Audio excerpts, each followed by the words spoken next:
Emma Walker always believed that life moved too quickly, like waves crashing on the shore before she could even catch her breath. At 28, she found herself living in a small town that always seemed to remain the same while she was caught in the storm of her own uncertainties. She worked at the local art gallery, curating pieces for seasonal exhibitions, though her own paintings remained tucked away in her apartment, hidden from the world. It wasn't that she didn't dream of being seen, it was that she feared the weight of judgment. On a cool morning in early spring, Emma walked through her favorite park, a place where the air always felt fresher and the sounds of leaves rustling reminded her that life was meant to be savored. She carried her sketchbook in hand, though most days she only opened it to stare at blank pages. She sat on her usual bench, where sunlight spilled in patches on the wood, warming her shoulders.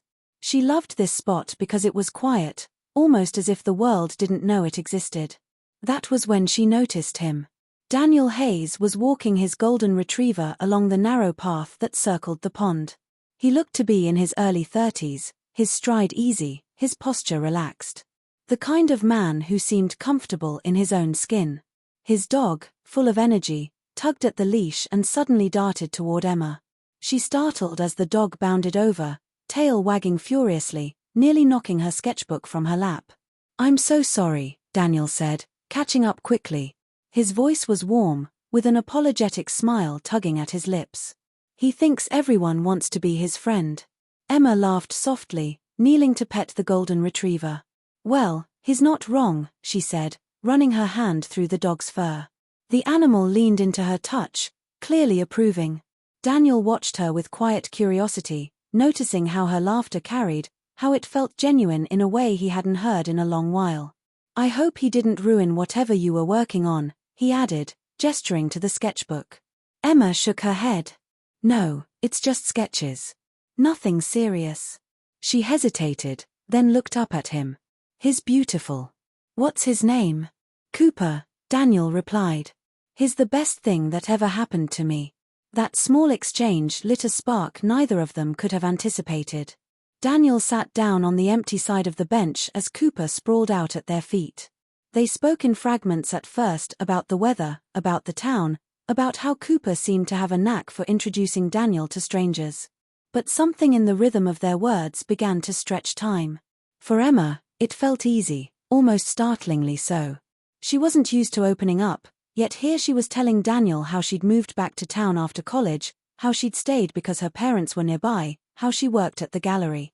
For Daniel, he spoke about leaving behind a corporate job in the city after his father had fallen ill, how he'd realized life was too short to spend chasing promotions that never gave him peace. The days that followed brought them back to the park more often. Emma found herself sketching again, inspired by Daniel's presence. He would sometimes sit beside her, not saying much, simply watching as her pencil moved across the page. At times, Cooper would rest his head on Emma's knee, as if sealing an unspoken bond. One afternoon, as spring rolled into the warmth of summer, Daniel invited Emma to walk with him along the riverbank. The sun dipped low, painting the water in shades of orange and pink. They laughed easily, trading stories of childhood mischief, favorite books, and silly fears. Emma noticed how Daniel listened, not just hearing her words, but absorbing them, like they mattered. But not every moment was filled with lightness. There were days when storms gathered, when Emma withdrew into herself, afraid of the growing connection. One such day, rain poured suddenly as they walked back from the gallery. Daniel held an umbrella over them both, close enough that Emma could hear the steady rhythm of his breathing. She wanted to step away, to guard herself, yet something in the way he looked at her made her stay. They sat under that umbrella, the world around them blurred by rain. Daniel finally spoke, his voice low. "You don't always have to hold everything in, Emma.